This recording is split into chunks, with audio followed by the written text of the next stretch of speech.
Portions of the following program may contain pre-recorded material.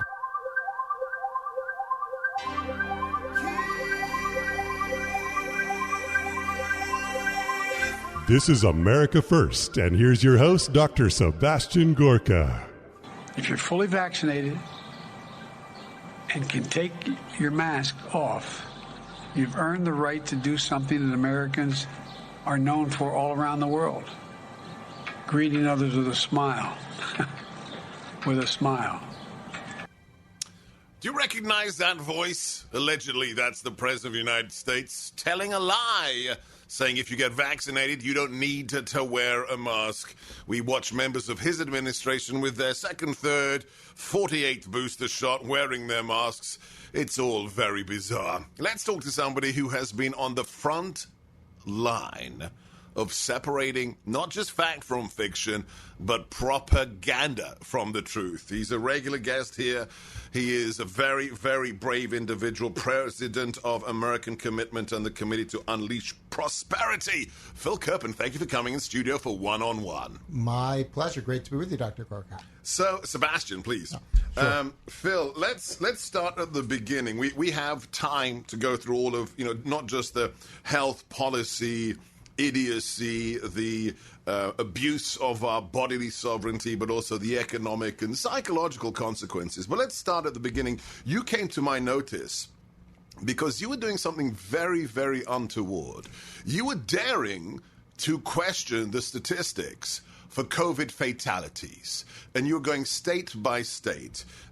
Last time we spoke was a few months ago. Could you give us an overview? Somebody just landed from another planet and said, Phil, tell us about the data on COVID deaths in America and cases, and what would be your summary précis as to the problems with how things have been reported to the American people? Well, we've decided that unlike every other disease or condition in the history of the world where we counted deaths that were caused by that disease or condition, for this we count deaths that are associated with COVID, which is quite a big distinction. So some have very serious conditions, die of those conditions, but is tested positive for COVID, and then that's added to the tallies. Correct. And there's some variation geographically, so we don't even have a consistent definition nationally. But in a lot of places, the way this works is any death of any cause of death within a certain number of days, it could be 30 days, it could be 60 days, of a positive test goes into the count. And it could have been, it could have been someone who died in a car accident or of a gunshot wound. If there's a positive test within the cutoff, they go in the count. Some states exclude trauma deaths, and so they don't have those most obvious ones. They're able to exclude them. But by and large, we don't have meaningful death accounting. And in the older age groups, it's not as much of an issue because most of the deaths in the count did involve COVID, at least as a contributor, if not the primary cause. But when you get into the younger age groups, it's a massive, massive difference maker because COVID itself, the virus, is almost never harmful for children or other very young people. In almost 2 years, we've had maybe 500-600 fatalities in total for the nation? In under 18, It's about 600 in the last CDC count. And actually, CDC has two different numbers just to make it very confusing. They've got a death certificate count that's around 600, and they've got a dashboard count that's around 750. But if you ask them which one to use, they say the death certificate one is more accurate because the dashboard one gets edited all the time, and it's whatever states have submitted and it hasn't been vetted. But our CDC director likes to use the bigger dashboard number, even though her own agency says it's not the more accurate number. So in any event, it's a relatively low number. But, even from that number, the percentage of those deaths that were totally incidental, that had nothing to do with COVID, is pretty high. CDC's own analysis of the 2020 pediatric deaths found that 35% of the death certificates had a cause of death that could not in any way be plausibly related to COVID. Wow. But they don't adjust their numbers for that. Wow. And so when they do the analysis for things like, is there cost benefit, does cost benefit justify vaccination, for instance, they use an unadjusted number, even though they themselves have acknowledged that it is not an accurate count of the actual, the cause of death number. And that really overstates the benefits of vaccination, because if you have a death that's totally incidental, vaccination won't prevent that death in any way. It's irrelevant. It's Yeah. irrelevant. Talk to us about also, it's not just CDC figures. You found massive discrepancies, or let's put it politely, irregularities in reporting by state authorities, especially in New Jersey. So what kind of things have you witnessed in the last year and a half?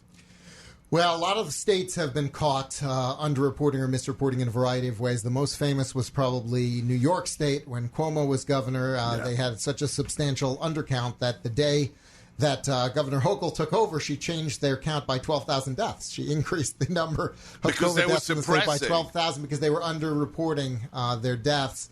Which is interesting because we talk about how there's this incentive to overstate deaths to scare people, but there's also sometimes an incentive to understate them to claim you did a better job than you did. In a state that's having very bad responses because of whatever policy they chose. For example, sending sick seniors back to homes that cannot care for them, there'd be an incentive to suppress those figures. Right. What they were doing, they were sort of manipulating the data on two fronts in New York. So they were misattributing nursing home deaths, and they were reporting them as non-nursing home deaths, essentially, because by reporting only deaths that happened physically on the premises of nursing homes as nursing home deaths, they excluded all the nursing home residents who were moved to a hospital and died at the hospital. Wow. And then they said, well, we might do it differently in the other states, but our overall number is still accurate. And then it turned out that wasn't accurate either. Right, because they were just playing with the numbers. Yeah, correct.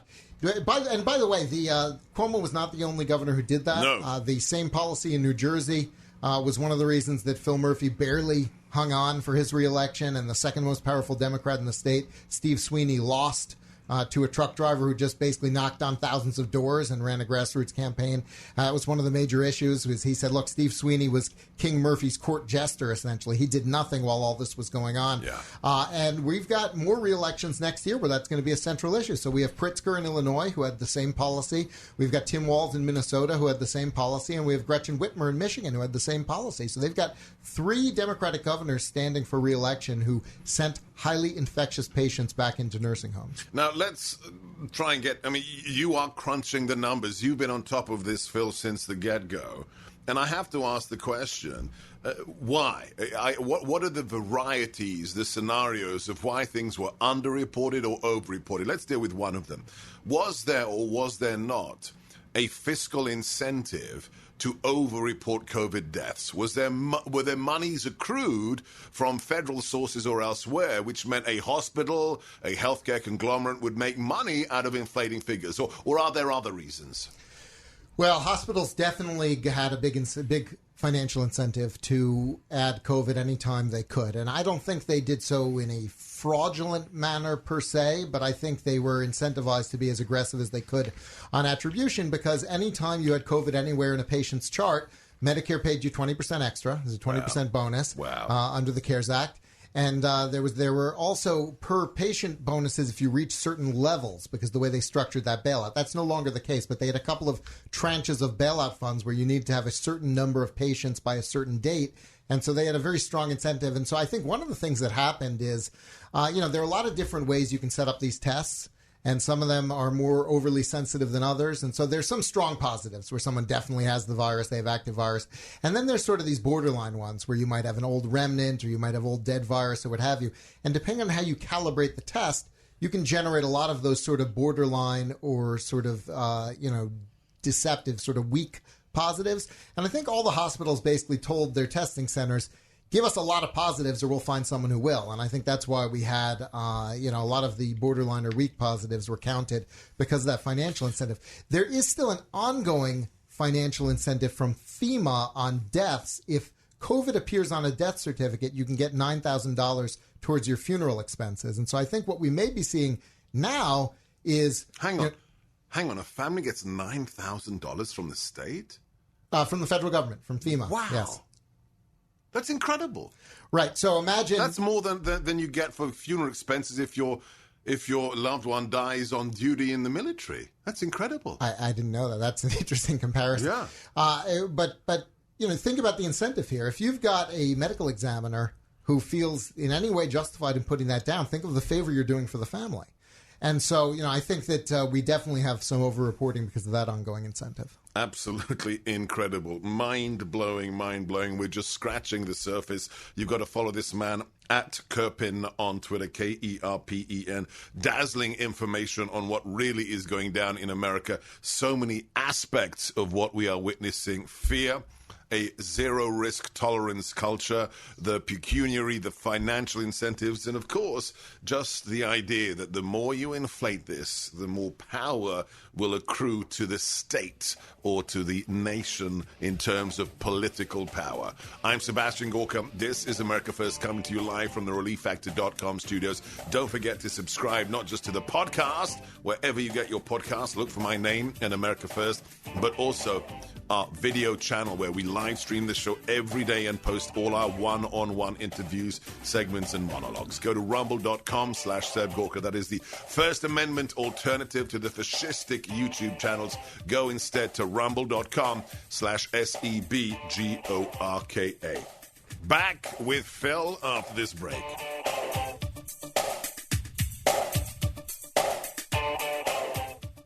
I'm Sebastian Gorka. This is America First, and we are coming to you from the ReliefFactor.com studios. Relief Factor. Pain relief that works, pain relief that's real, pain relief that's liberating tens of thousands of Americans across the country from their daily pain, me included. Yes, I had a low back pain issue that plagued me for 9 years, almost a decade, and I am still pain-free after more than 2.5 years of taking Relief Factor. But it's not just me. It's Americans like Leah from Ohio. This is Leah's story. One Sunday morning, I sat on my couch in so much pain I was in tears. That's the day I ordered Relief Factor. Following directions, in 8 days, I found relief only to get better and better. I am a believer 100%. That should be your story. It could be your story. Find out today. There's only one way, but it's super easy. Order the 3-week quick starter pack at ReliefFactor.com. It'll be at your door in 3 days or less. Take it morning and evening just like I do. And I promise you, by the end of those 3 weeks, you will know whether it works for you like it works for Leah, me, and thousands of your fellow Americans. Don't wait any longer. You know it makes sense. Call today, 800-500-8384, or go to ReliefFactor.com. That number again, 800-500-8384. ReliefFactor.com, ReliefFactor.com.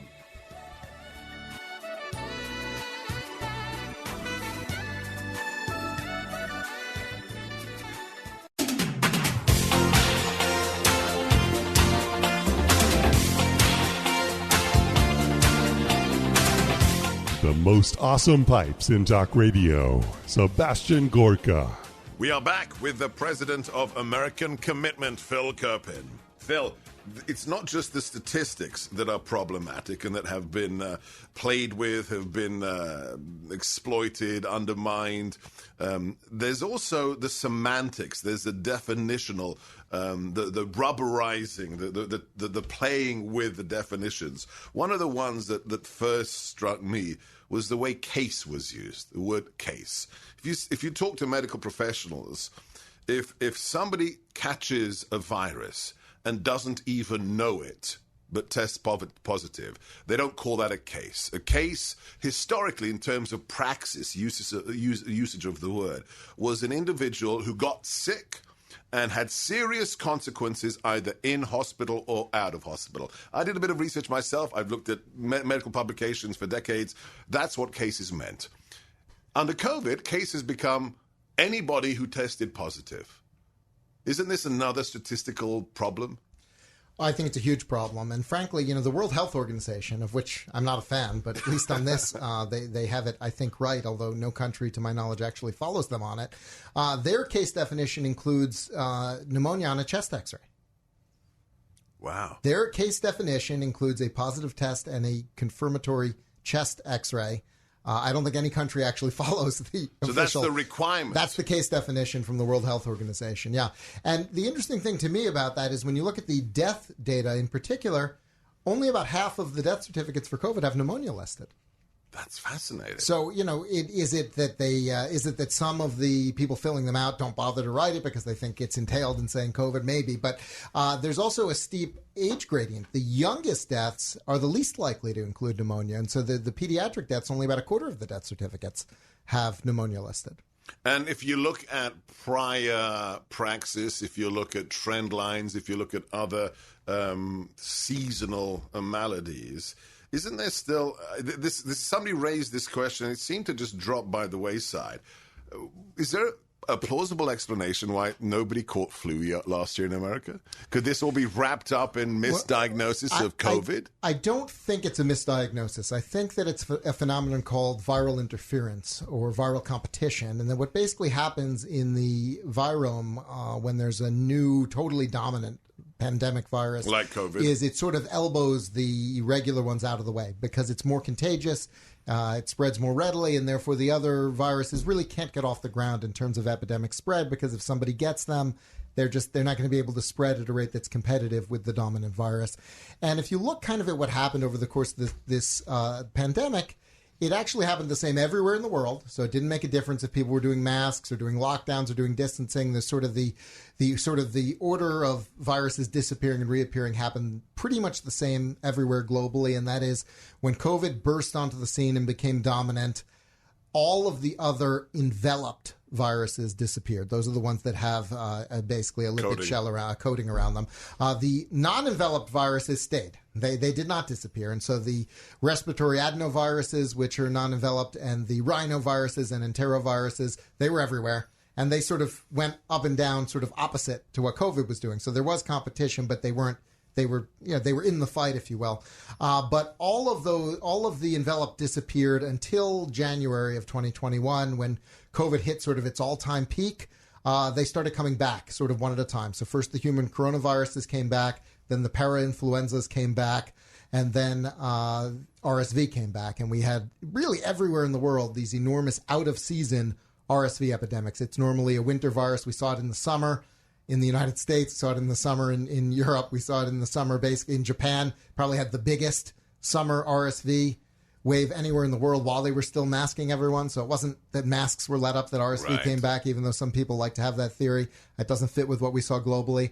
And then finally, the last thing to come back is influenza. And that has happened basically in the Indian subcontinent. They've now had waves of both flu A and flu B after COVID receded. They had about 80% of the population got COVID. It declined to almost zero, and then suddenly flu was finally back. And we're seeing it now in most of Africa as well, including South Africa, where it's sort of at normal interseasonal levels for their summer right now. And here in the U.S., we're still seeing very, very little flu, but we're off the zero. It's not zero anymore. There's a little bit now. We're seeing lab-confirmed outbreaks. Interestingly, both the University of Florida and Florida State University have had them in their athletic teams. And so it may be that the South, which had the largest percentage of its population now through COVID and out the other side, will be the first place we see flu again. So there are a lot of theories. I think the ones that involve masks or distancing or lockdowns make no sense based on what we've seen globally with this. But I think that everyone hates getting the flu, but I actually think it'll be a really good sign when we're seeing flu epidemics that again. Means COVID is weaker. That COVID is a regular virus rather than being a dominant pandemic virus. We're talking to the president of American Commitment. You can follow Phil Kirpin at americancommitment.org. Let's talk about a concept that was floated at the very beginning, but then became taboo. You could not discuss it, and that is the phrase herd immunity. In established medical research, there is the concept that a virus has a life cycle, and there is a point at which there aren't enough people left to infect who can spread it because they've had it or they've been vaccinated. Why was herd immunity, which has been deemed to be a reasonable target to try and achieve in a community, why did it become such a verboten topic so quickly? Well, I think that what happened is, and this is wrapped up in all the other issues about denying natural immunity and demanding that everyone get vaccinated. I think that what happened is there was a decision made at the, among Fauci and his cadre, Walensky and the rest of them, that if we admit the truth, if we tell people that once they've had it, they're very unlikely to have it again, or if they do, it'll be mild and it'll probably be at least a couple of years. And if we tell people that, they will stop listening to us, and they will stop being scared of getting it, and they may even seek it. They may live their lives. Well, but more to the point, I think that giving the most charitable interpretation possible, they were scared that people would go get infected essentially on purpose just to get it over with and get out the other side, and they didn't want that to happen. And so, as they've done all along, they decided that a noble lie was better than telling the truth. And in this case, the noble lie was that that natural immunity doesn't work, or it is no path out of the pandemic, and therefore the only way out is for everyone to get vaccinated. That's a very charitable interpretation. You're being very super charitable. That's the best I can do in explaining what they might be thinking in a way that doesn't cast aspersions on their motivations. All right. There are some things that I don't think can be interpreted charitably. We'll talk about this in a moment. But first things first, super excited, guys. We had to cancel it because of COVID, but it's back. The Stand With Israel tour. 2 weeks in Israel with my buddy, my Salem colleague, Dinesh D'Souza. If you want to get out of the house, if you want to travel, if you want to go to the Holy Land to walk where our Lord and Savior walked, you can join us. It's next November, 10 days. Go today. Register at standwithisraeltour.com or just call 855-565-5519. We will see all the sights, the Wailing Wall, the Temple Mount, the Sea of Galilee, the River of Jordan. If you've just heard about these or just read them in the Bible, this is your chance to actually physically be there. Join me for the tour, for the trip of a lifetime. Reserve your space today. Call 855-565-5519 or just go to standwithisraeltour.com. That's standwithisraeltour.com. Stay with us for more one-on-one with Phil after these messages.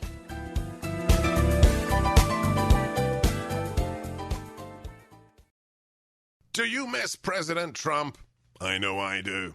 And now I'm coming to you with a very special offer from my team that you do not want to miss from President Trump. Now is your chance to enter to win one of 6 signed photographs of the president, which were hand-signed by President Trump and soon could be hanging up in your house. When President Trump signed these photographs, he wanted to make sure all of his supporters had the chance to receive one. And now is your chance. All you have to do is text FHOTO, photo, to 55404 today for your chance to win a beautiful photograph of President Trump and First Lady Melania Trump, hand-signed by President Trump himself, by texting PHOTO to 55404 right now. You will get exclusive double entry activated by my team for a limited time. Again, text photo to 55404 to have your name entered twice to win a hand-signed Trump photograph. You don't want to miss this. Our contest ends soon. Paid for by the National Republican Senatorial Committee.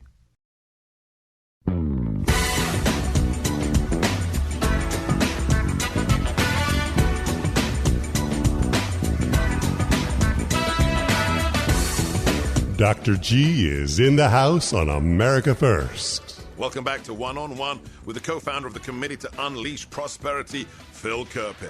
Phil, you've been very, very charitable to the interpretations of certain so-called health policies coming out of the federal government. Does the charitable interpretation, is it plausible? Can it be extended over every aspect? And I'll focus on one right now. So maybe herd immunity they want to encourage people not to, to protect themselves, what have you. But when it comes to children, I find it very difficult to see a charitable interpretation for anything we've seen. If you've mentioned it yourself, the incredibly low figures of children who aren't sick with something else. The conclusion is, if you look at the statistics, they're basically immune. They don't catch it, or if they do, they don't even realize it and they get over it. So kids are not vulnerable. Instead, they have to wear masks everywhere, on planes, in schools. I walk past this little pre-K every morning. It drives me insane. The kids are outside in the sandpit playing with bloody masks on. It's child abuse. And now we have we've got the new vaccines and you can do it to 5-year-olds next. This is science denial. They say conservatives deny science. But if they're basically immune, then why are we masking? Why are we vaccinating? Is there, I'll put it thusly, is there a charitable interpretation for what the CDC, what Walensky, what Fauci, what school administrators are doing? I don't really have a charitable interpretation on that. I think it's been outrageous. Look, I mean, it's not zero risk for children. Nothing in this world is, but it is normal risk for children. It is more dangerous for children than any other respiratory virus. Yeah. And so if we are going to subject children to this disruption, to all of these interventions, then logically they would be permanent. There's no logical endpoint because they were never at any more than normal risk. And we've been much worse in this regard than the vast majority of the world. There's some other countries that mask down to age 6, which I think is outrageous. Countries like France and Italy and Spain go down to age 6. Nobody goes down to age 2 except us, maybe Japan and Korea, but no one in the West does. Age 2. And the World Health Organization actually only recommends masking from age 12. They say under that you may want to consider it, and they have sort of, wishy-washy language. But even the worst and most ridiculous sort of international bureaucrats are less destructive towards children than we've been in the United States. Okay, explain that. How is the WHO saying 12 and here it's 2? Where did that... have you identified the source of that abuse? I think that the original decision to close schools had a major psychological impact and frightened an awful lot of people. And in trying to retreat from that without admitting error, because one of the driving forces of our entire pandemic response has been that the people in charge must never admit error, they said, well, no, actually it's okay, but there need to be masks. And they imbued sort of mystical powers to... the magical shield. The idea that a piece of cotton fabric can stop, 100 nanometer virus, is something that we would have scoffed at as absurd and medieval and superstitious up until a year and a half ago when it became, the accepted wisdom of science.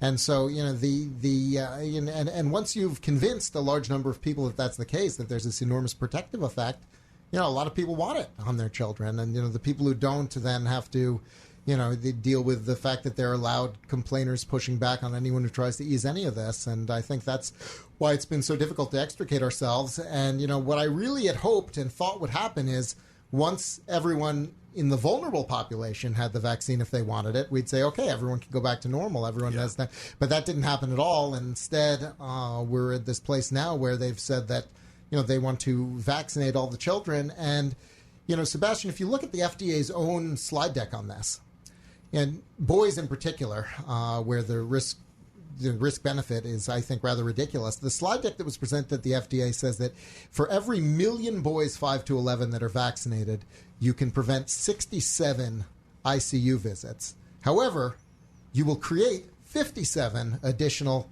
cardiac ICU visits as a consequence of those million vaccinations. So they're talking about a net reduction of 10 ICU visits per million vaccinated boys age 5 to 11, and that's only looking at one side effect. That's only looking at myocarditis and pericarditis.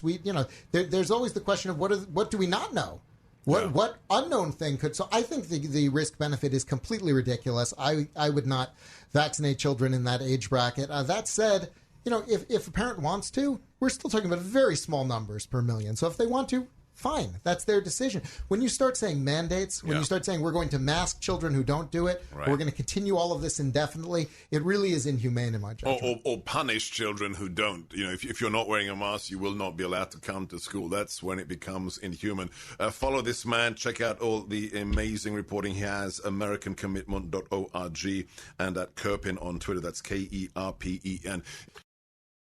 Do you do everything that you could do to ensure that you're healthy for your loved ones? Is your wife, your mother, your father, your children, your grandchildren, are they concerned that you're not the healthiest you could be? There are so many reasons to take balance of nature, but that's one of the reasons that I'm serious about it, because I'm serious about my personal responsibility for my health. You need to eat vegetables. You need to eat fruit, but very rarely do we eat enough. These 6 little capsules, 3 red for fruit, 3 green for vegetables, provide me with everything my body craves. 10 servings of 31 different fruits and fibers. Get serious. Do it for your loved ones. And right now, Dr. Douglas Howard, the inventor, will give you 35% off and free shipping on your first order.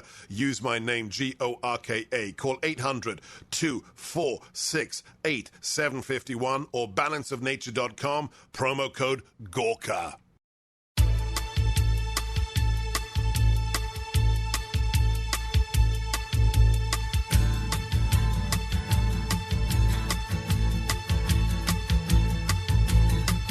From the ReliefFactor.com studios, This is America First with Sebastian Gorka. Welcome back to One on One with Phil Kerpin of the Committee to Unleash Prosperity. The various shots that people are getting now cover that. You're okay. You're not going to get COVID if you have these vaccinations.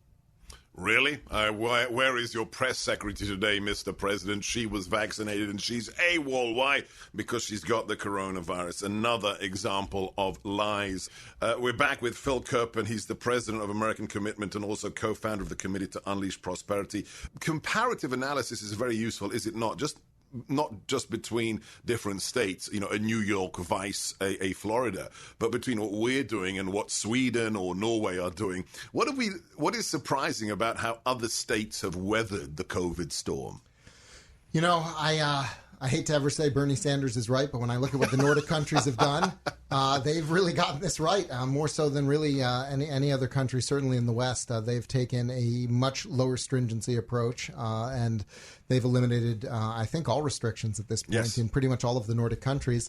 And, they haven't had any better or worse outcomes with COVID really than anyone else, which I think just shows that it's a bad virus. People do die from it. There's no question about that. But the idea that you can stop it or hold it at bay or prevent it by shutting down businesses or schools or limiting people's aid, there's just no evidence that shows that that's the case. And so, I originally thought that we would have to sort of weigh out the economic harms of these lockdowns versus, the lives saved benefits. But I'm not sure the latter even exists.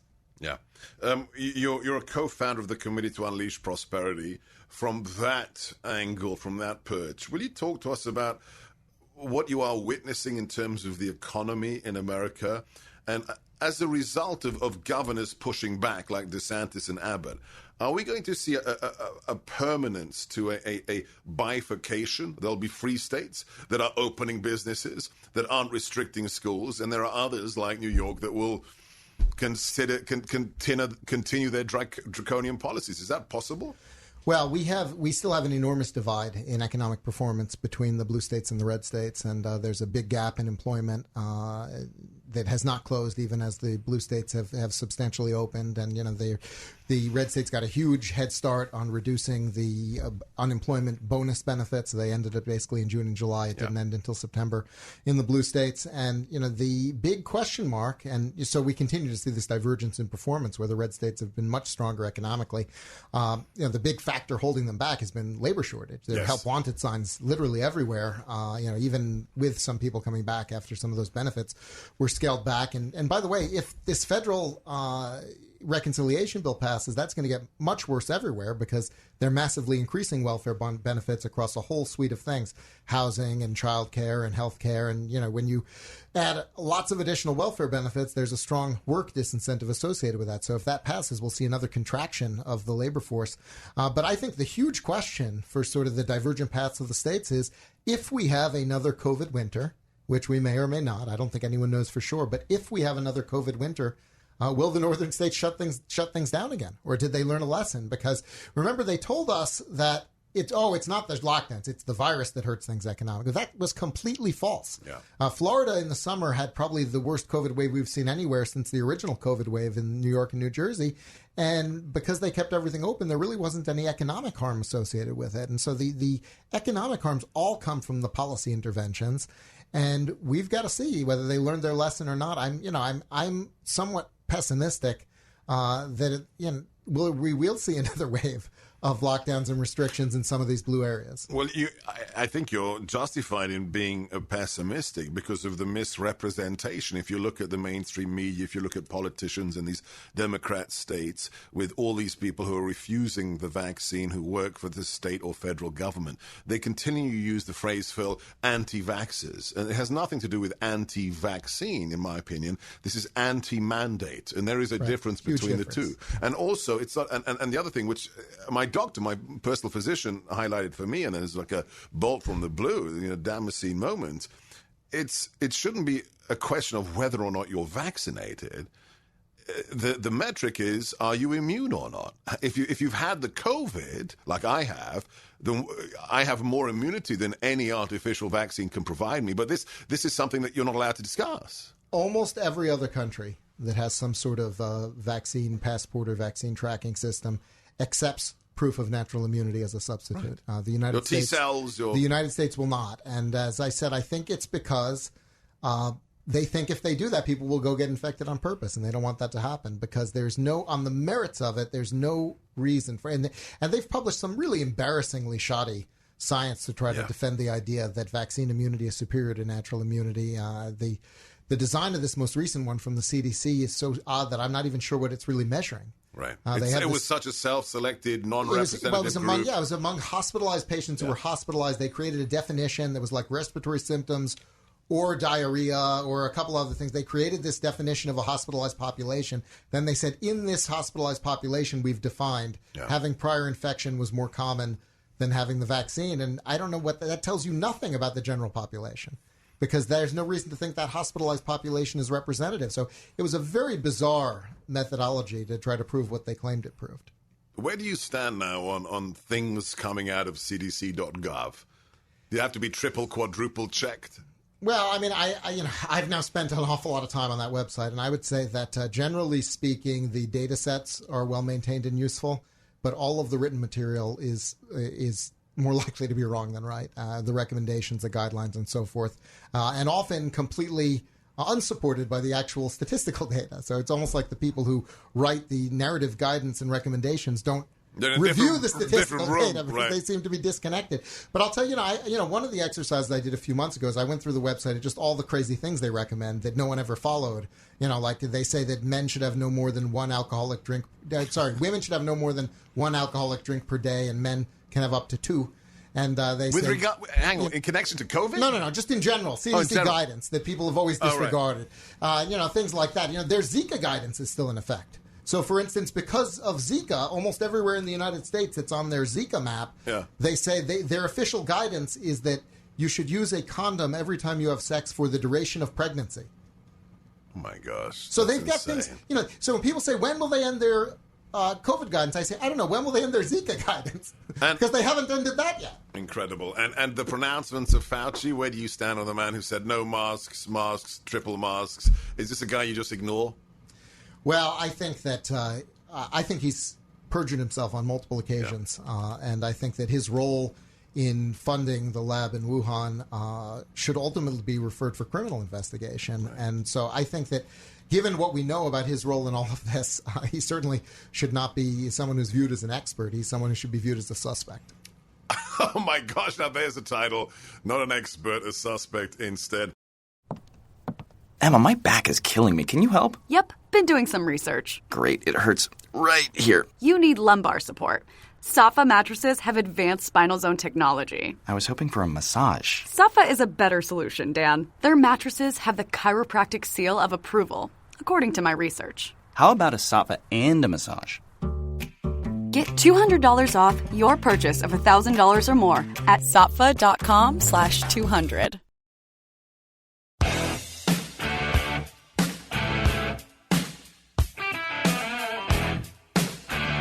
You're listening to America First with Dr. G. We're back with COVID truth teller, Phil Kirpin. Last question. Looking forward, Phil. What happens next time? There'll be COVID-23, or there'll be a new virus, man-made or not, or tweaked or natural. Having really followed this closer than almost anybody, what is America's reaction going to be? And are most Americans going to say, well, sorry, you betrayed me last time? What is COVID Redux going to look like, Phil Kirpin? Well, I think that this is sort of the central fight that we need to have over the next couple of years, is we cannot let the same people who botched this whole pandemic response write its history. Because if they do, they'll be the heroes, and they'll position themselves to do it again next time. And we've really got to make sure that people understand that we did not sacrifice and suffer and endure for some great benevolence or for some great higher purpose. We did it really for no reason at all. We did it because we were misled, and we need to never allow that to happen again. And so is that the book you're writing next, Phil? I should. It would be a good idea. Yeah. I heartily endorse that. What do you think the American response will be? Will it be when Fauci number 3 says COVID-24 is here? Are Americans going to self-segregate into, ooh, I got my box of masks here somewhere, and those who want to live free? Or will there be more of a how do they say that, a kind of inured, a nation inured to all of this? I think that we're at a point now where in most conservative places they would disregard that sort of a pronouncement. And by the way, that's not necessarily a great thing, because the next one may be much more virulent, and it may have different characteristics such that you might want to listen to that, but it's too late, I think, in conservative areas. In more liberal areas, as it stands right now, I think at the drop of a hat, they'll go back to all of it. In a bad flu season, they'll go back to the masks and the distancing and all of it, because they've not learned that it wasn't justified. And so I think that's actually the fight we need to have over the next year, going into the elections next year, particularly in the places where lockdown governors are running for re-election. Yeah. We need to make that case and prosecute it and make it politically damaging to support these policies so that they don't come back. And the one thing that I've learned, I'm sure you would concur, that what the last year and a half has taught us is that we have, sadly in America, a yawning chasm in terms of the lack of courage we have shown as a nation. It shouldn't have been one bar owner in New Jersey and a restaurateur in California who stood up. It should have been tens of thousands, if not hundreds of thousands of businesses who said, no, I get to feed my family and my employees get to feed themselves. So guys, if there's one lesson we have to learn, it's, well, what does the left say about abortion? My body, my choice. Time for a more robust attitude to threats and to understand that death will come for us all, and fear of death cannot be allowed to circumscribe our freedoms as the greatest nation on God's earth. Thank you so much, Phil, for really, standing out for the truth for months on end. Please follow this man on Twitter at Kerpen, Kerpen, and also at his organization, American Commitment, AmericanCommitment.org. I'm Sebastian Gorka. Keep your head in a swivel, watch your six, hold the line, never give up, never give in, and stay frosty.